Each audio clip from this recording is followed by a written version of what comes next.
The Dutton Ranch season finale just dropped, and it's the strongest episode of the season. After discovering that Bueller had been using her own cattle to smuggle narcotics across the border, Beth and Rip made it clear they wanted no part of the operation. The episode delivers a major character death, an intense firefight, and a cliffhanger that sets up a much darker season 2. Carter gets taken.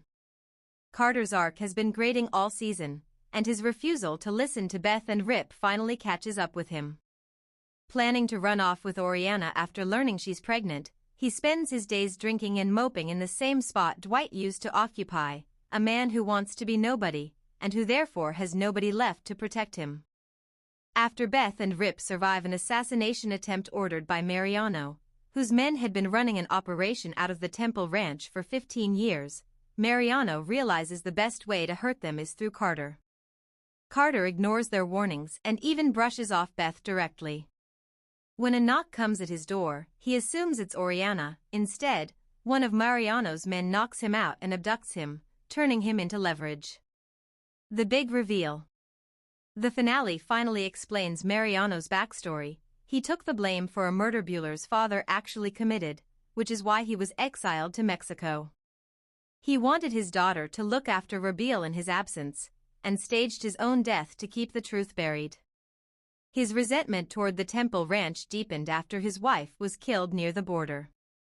15 years ago, a severe drought nearly bankrupted the ranch, prompting Robil to strike a deal with his father to smuggle drugs through the cattle operation to keep the ranch afloat.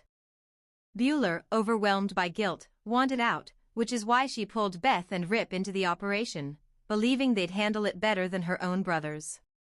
Mariano, meanwhile, ordered his son Hayne to kill Robil, seeing him as a liability and wanting the ranch to go to Hayne inst.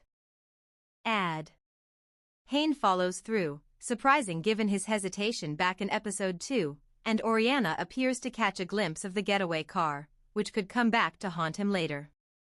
When Mariano's assassination attempt on Beth and Rip fails, the two hold their ground and capture one of his men, who refuses to talk, bound by a code of loyalty to Mariano.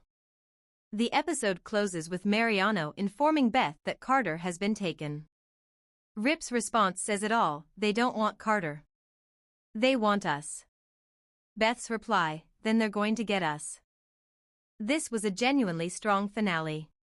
The reveal about the smuggling operation reshaped the entire season and opens the door for a compelling second season built around Robil's death, a twist that felt earned rather than shocking, since Robil never quite read as the show's true villain.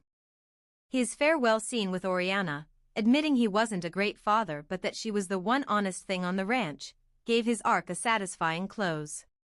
Carter remains the weakest link, frustrating to watch as he burns every bridge with the people who've supported him, all for someone who previously discarded him. The firefight sequence was a tense highlight, and Rip continues to be the show's most reliably compelling presence. Beth also shows some welcome range this season, especially in her more protective, gentler moments with Carter. Everett's principled stand against Bueller's operation was another nice touch. The standout, though, is Mariano, a menacing, magnetic new villain introduced in a single episode. The ending's echoes of Yellowstone are noticeable but distinct enough not to feel derivative. Overall, Dutton Ranch exceeded expectations. Strong performances, a well-realized setting, and solid plotting make this a worthy continuation of the Yellowstone universe, hopefully with a longer episode order next time. Bring on Season 2.